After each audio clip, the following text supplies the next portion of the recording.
सुर में गाना सीखिए पाधानीसा ऐप के साथ। AI powered personal music teacher from Saregama.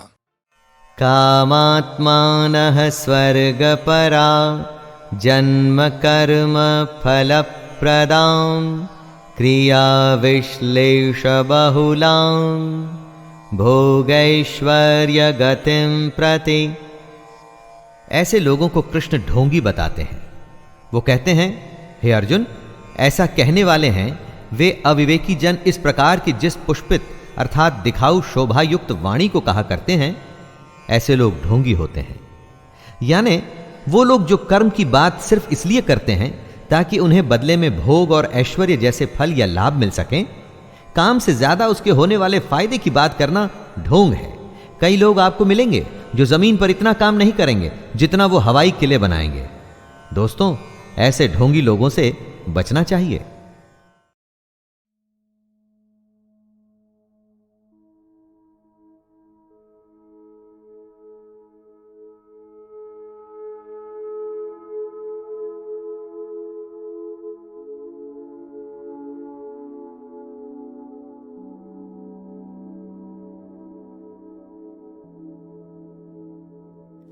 Silk बार सूनी पड़ी है, कप कपाता जिस्म है, दारू भी नहीं भाई।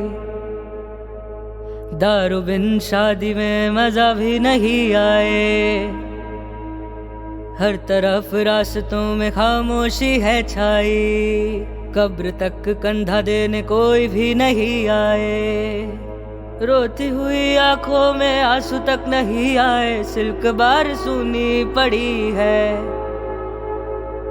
गर्मी में लगे है ठंडी क्योंकि है शराब बंदी। सुई वाला पीता सोडा पानी क्योंकि है दारू बंदी। लोग भूले सारे काम और पौआ ढूंढते हैं। सिल्क बार मालिक को अनदेखा करते हैं। सिल्क बार सूनी पड़ी है, बारिश में इंसान ठिठुरते हुए सो गया। मटन का भाव बिना दारू कम हो गया। बूंदे खाली बोतलों से दारू की ढूंढते हैं। बिन दारू राधवा को नींद भी नहीं आती।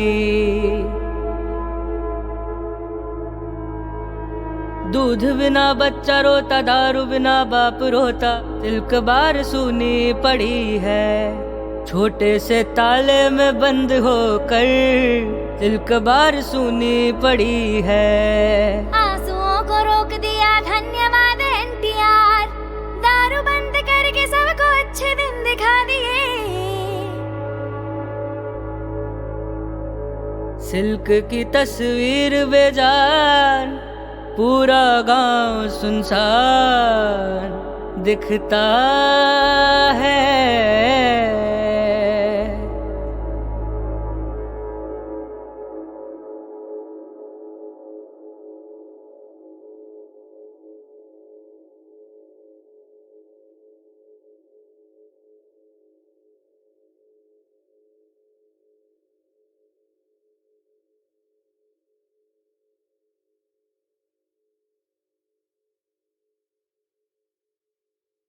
नमस्ते दोस्तों, मेरा नाम है ऋषि नंदा। आप सबका स्वागत हमारे इस कार्यक्रम प्रथा, संस्कृति और संस्कार में। आपने देखा होगा भारत में कि कई जगहों पे गाड़ियों में हो, घर में हो, घर के बाहर हो, गाड़ियों के अंदर बाहर, सब जगह पे नींबू मिर्ची बहुत लगाते हैं लोग। क्यों लगाते हैं नींबू मिर्ची? नई गाड़ी लेते हैं पहले तो नींबू मिर्ची लगा देते हैं, नया घर लेते हैं नींबू मिर्ची लगा देते हैं। ऐसा क्यों करते हैं? क्योंकि नींबू मिर्ची जब आप लगाते हैं और आप उसको एक धागे से लटकाते हैं, धागे को जब आप उसको पेयर्स करने के बाद, तो नींबू मिर्ची में से एक स्मेल रिलीज होती है, जिस कारण इंसेक्ट्स जो है वो वहां से भाग जाते हैं, दूर चले जाते हैं। वो एक रिपेलेंट का काम करता है। अगर आपने वॉशिंग पाउडर के भी अगर आपने एडवर्टाइजमेंट्स देखे होंगे तो उसमें भी लोग हाईलाइट करते हैं कि लेमन का इस्तेमाल किया जाता है उसके अंदर, क्योंकि लेमन, नींबू जो है वो जर्म्स को भी मारता है। कई जगहों पे जब आप जाएंगे खाना खाने, तो होटल्स में भी, रेस्टोरेंट्स में भी, खाना जैसे आपका खा के खत्म हो जाता है, वो फिंगर बोल लेके आएगा, उसके अंदर गर्म पानी देगा और नींबू देगा आपको कि आप नींबू से अपने हाथ को साफ कीजिए, कि उसके अंदर जो छोटे छोटे जर्म्स अगर रह जाएंगे, जो आपका खाना वहां पे उंगलियों के अंदर फंस जाता है, वो भी साफ हो जाता है। यह अंधविश्वास नहीं है दोस्तों। इसके वजह से किसी हद तक आपके घर के अंदर चींट या कीड़े मकोड़े नहीं आते हैं। आपका घर जो है वो साफ सुथरा रहता है। तो अगली बार जब आप नींबू मिर्ची लगाएंगे, आप याद रखिए कि वो आपके घर को, आपकी गाड़ी को चींटियों से, इंसेक्ट से, जर्म से बचा रहे हैं। धन्यवाद। क्षिप्रं भवति धर्मात्मा स्वच्छान्तिं निगच्छति कौन्तेय प्रतिजानीहि न मे भक्तः प्रणश्यति। दुराचारी का क्या धर्मात्मा बनना समभाव है? एकदम सच्चे मन से भगवान के कहे चलने पर कुछ भी संभव है। निश्चय करके जो अपने मन को अपने कर्म और उसकी भक्ति में लगा देता है, वो सीधे भगवान को ही प्राप्त होता है।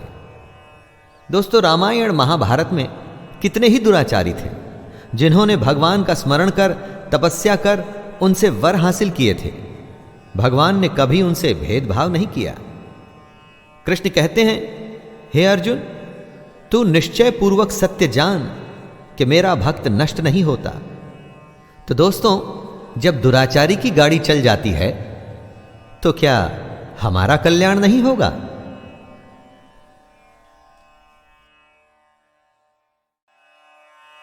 द्यावा पृथिव्योरिदमन्तरं हि व्याप्तं त्वयैकेन दिशश्च सर्वः दृष्ट्वाद्भुतं रूपमुग्रं तवेदं लोकत्रयं प्रव्यथितं महात्मन्।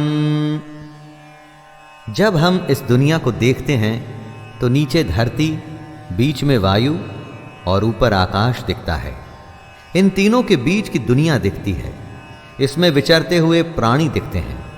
अब एक ऐसे दृश्य की कल्पना करने का प्रयास करिए दोस्तों कि स्वर्ग और पृथ्वी के बीच का संपूर्ण आकाश तथा सब दिशाएं कृष्ण से ही परिपूर्ण है। कहने का अर्थ है कि आपकी दृष्टि जिधर भी जाए, आपको सिर्फ और सिर्फ कृष्ण ही दिखाई दें। ऐसा रूप अलौकिक है जो इस लोक का नहीं और साथ में बेहद भयंकर भी है। इतना भयंकर है कि तीनों लोक अति व्यथा को प्राप्त हो रहे हैं।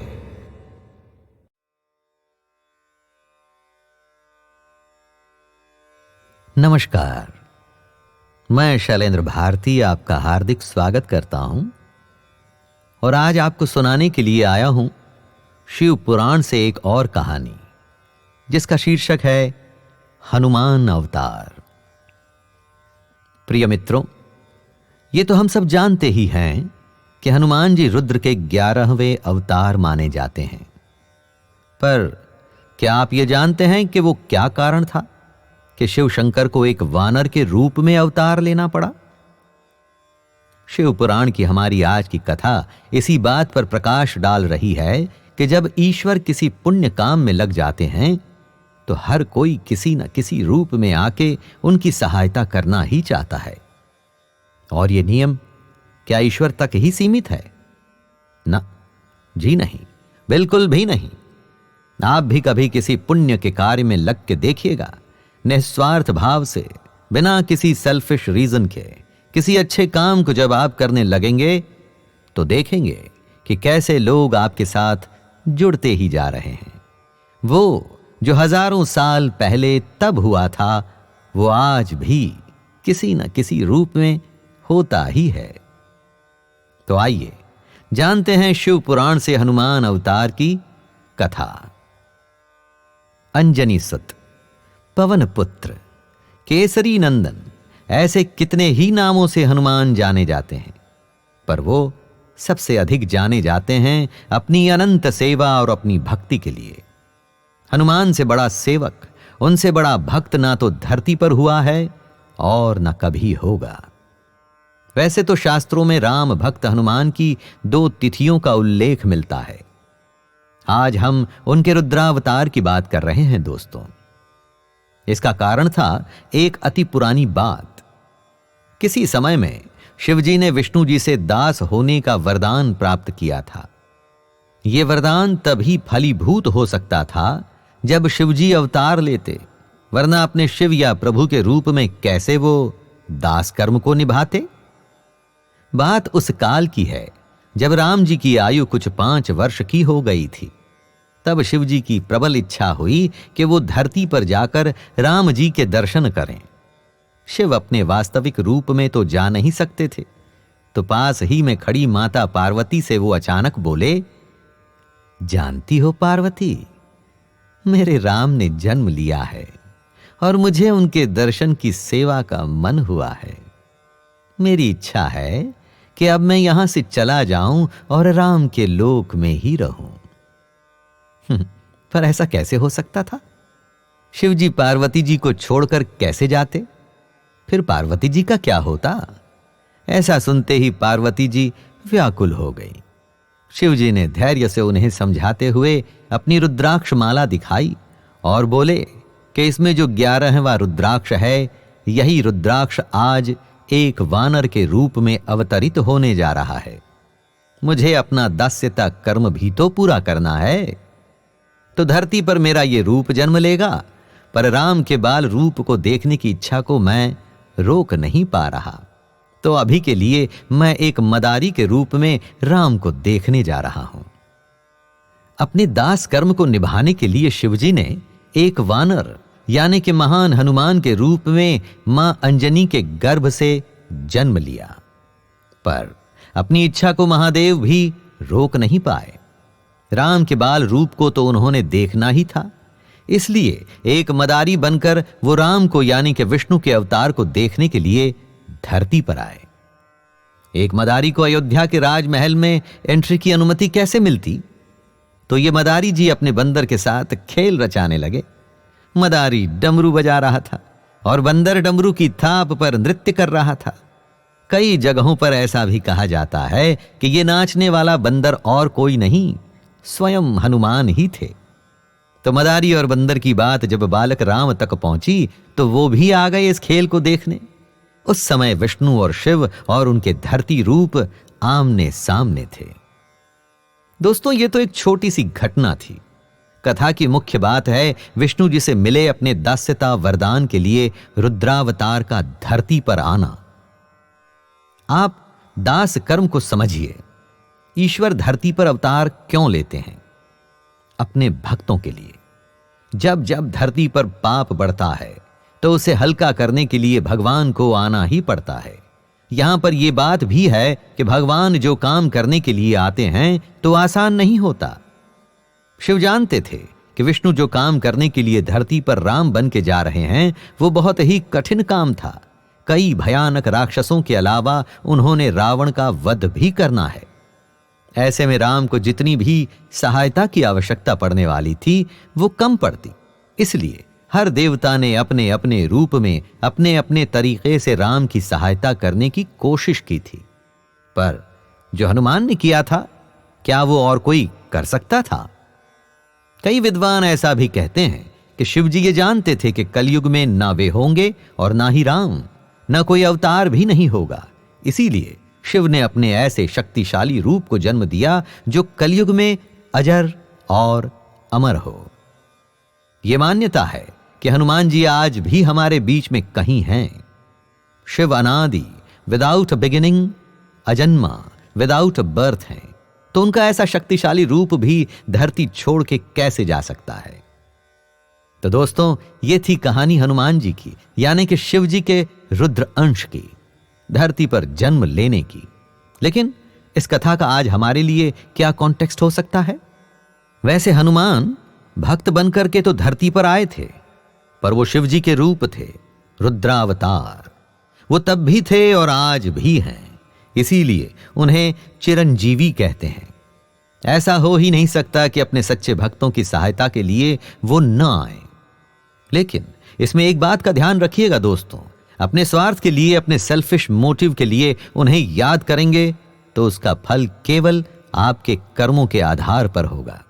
परंतु यदि आप कोई ऐसा काम चुनते हैं जिसमें सबका भला हो, when it is for the benefit for all, तो हनुमान जी को, शिव जी को, विष्णु को या राम को हरदम आप अपने साथ ही पाएंगे।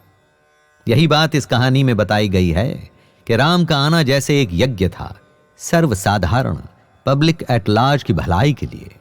तो जब विष्णु रूप में राम जी धरती पर आए तो सब भगवान, सब देवता अपने अपने तरीके से उनके इस यज्ञ में अपने योगदान की आहुति देने लगे। आप भी जब कुछ ऐसा करेंगे जिसमें दूसरों की भलाई है तो वैसे ही भगवान और उनके रूपों को आपकी सहायता करते हुए पाएंगे। अरे अपने लिए तो सब करते हैं, दूसरों के लिए जब आप करते हैं तो सारे भगवान आपके साथ होते हैं। और ऐसे काम आसान नहीं होते, पर जब भगवान साथ हैं तो फिर चिंता की कोई बात नहीं रह जाती। दोस्तों, आशा करता हूं इस कहानी के द्वारा आपका विश्वास, आपकी श्रद्धा, आपके कर्म और आपका समर्पण भाव भगवान के चरणों में निरंतर बना रहेगा। इसी आशा के साथ मैं शैलेंद्र भारती आपसे आज्ञा लेता हूं। जय श्री राम, जय श्री हनुमान।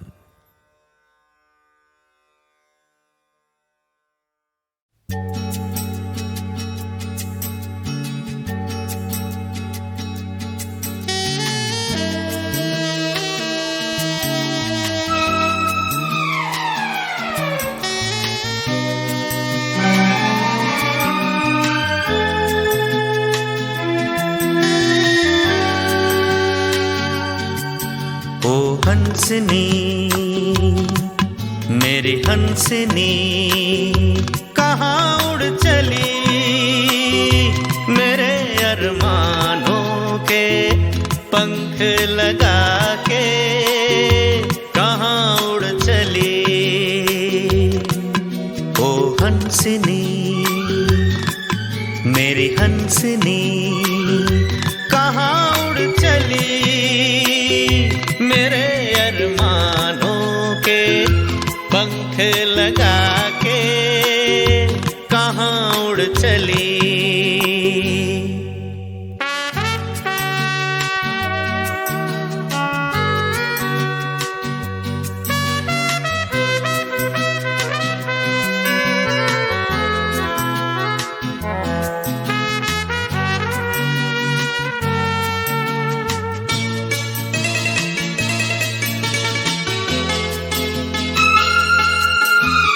आजा मेरी सांसों में महक रहा रे तेरा गजरा,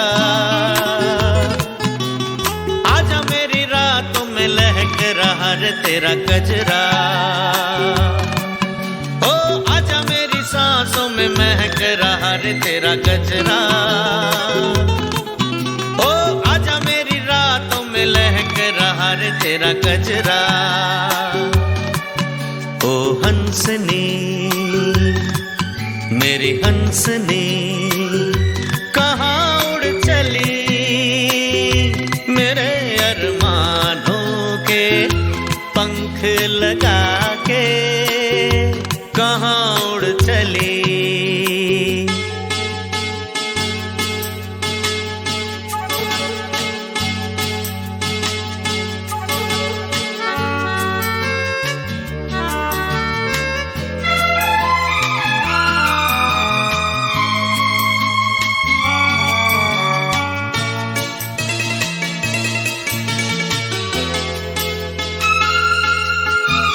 देर से लहरों में कमल संभाले हुए मन का,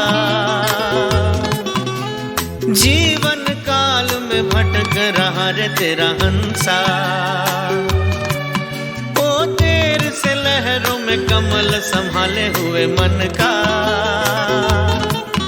ओ जीवन काल में भटक रहा रे तेरा हंसा। ओ हंसनी, मेरी हंसनी, कहाँ उड़ चली मेरे अरमानों के पंख लगा के, कहाँ उड़ चली।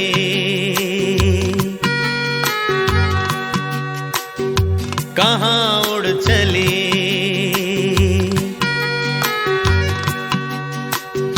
कहाँ उड़ चली।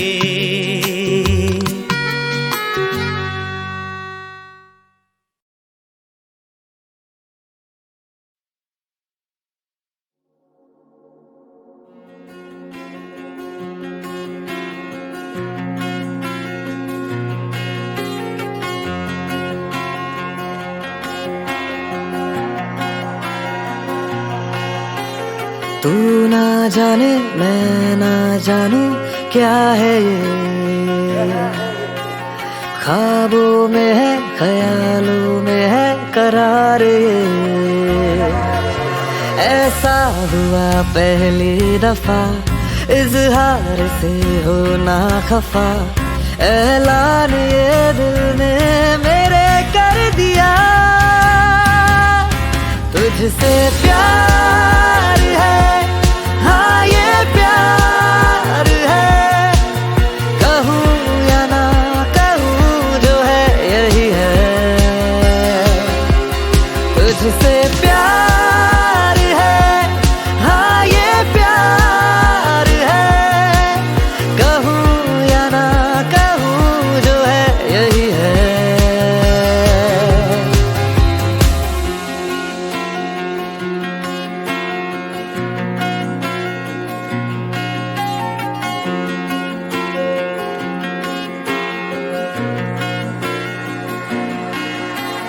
चुप रहूं या बोल दूं, आंखों से राज खोल दूं, बेवजह ये मस्तियां मुस्कुराहट में घोल दूं। दिल करे के रोक लूं इन लम्हों को, इनमें तेरा मेरा बसर।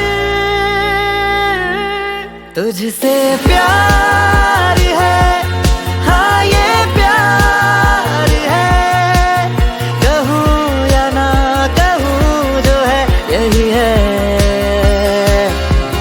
तुझसे प्यार है, हाँ ये प्यार है, कहूँ या ना कहूँ जो है यही है।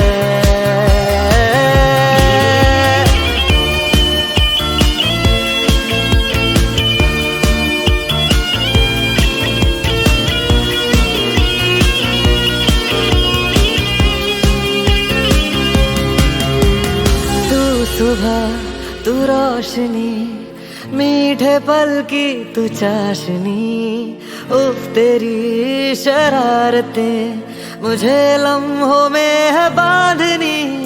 अगर कहीं जो मैं गिरूं तू थाम ले, ये तो है इश्क का असर।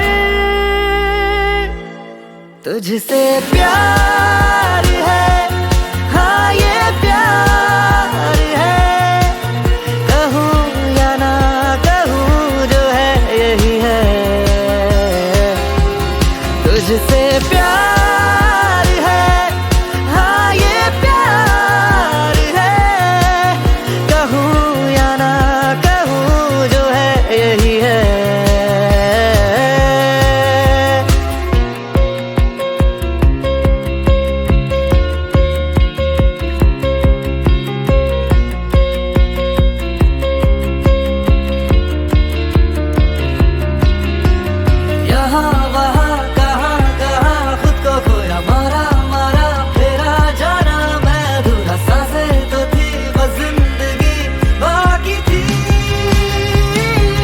तुझसे प्यार है, हाँ ये प्यार है, कहूँ या ना कहूँ जो है यही है।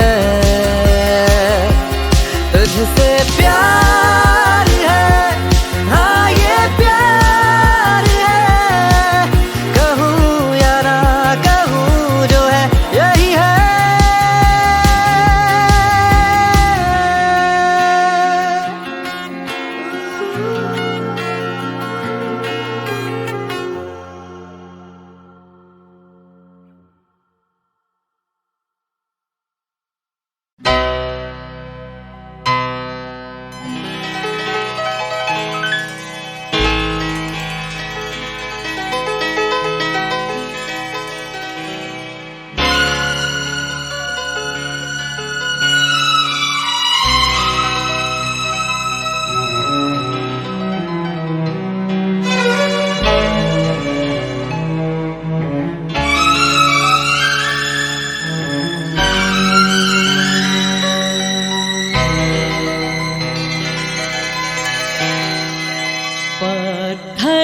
के सनम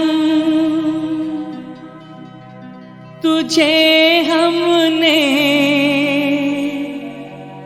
मोहब्बत का खुदा जाना, पत्थर के सनम तुझे हमने मोहब्बत का खुदा जाना, बड़ी भूल हुई।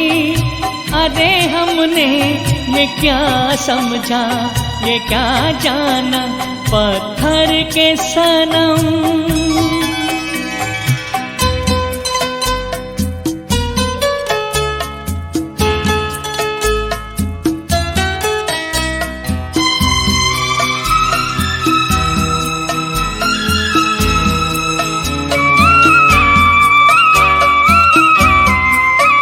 चेहरा तेरा दिल में लिए चलते रहे अंगारों पे, तू हो कहीं,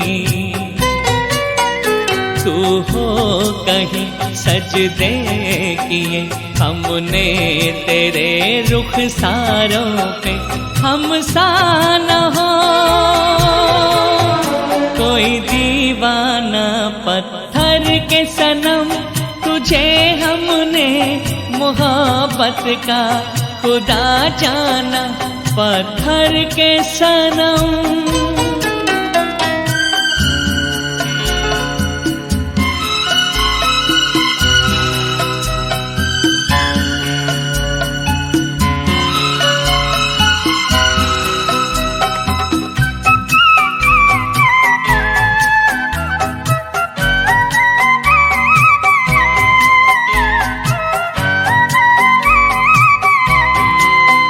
सोचा था ये बढ़ जाएंगी तन्हाइयाँ जब रातों की, रास्ता हमें दिखलाएगी शम्मे वफा उन हाथों की। ठोकर लगी तब पहचाना, पत्थर के सनम तुझे हमने मोहब्बत का खुदा जाना, पत्थर के सनम।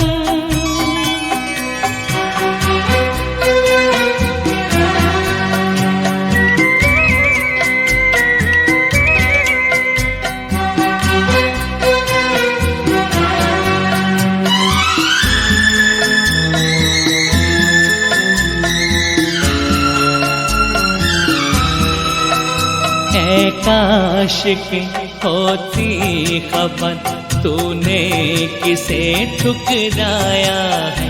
शीशा नहीं, शीशा नहीं, सागर नहीं, मंदिर सा एक दिल ढाया है। तासुमां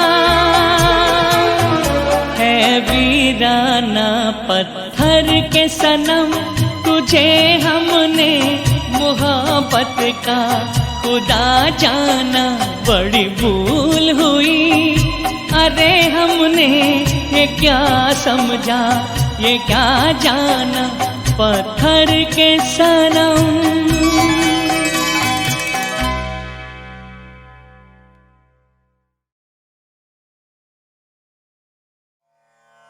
कर्मण्यैवाधिकारस्ते मा फलेषु कदाचन, मा कर्मफलहेतुर्भुर्मा ते संगोस्त्वकर्मणि। तेरा कर्म करने में ही अधिकार है, उसके फलों में कभी नहीं। इसलिए तू कर्मों के फल के लिए काम मत कर, और ऐसा भी ना हो कि तू कर्म ही ना करे। कर्म करना है लेकिन फल के लिए नहीं।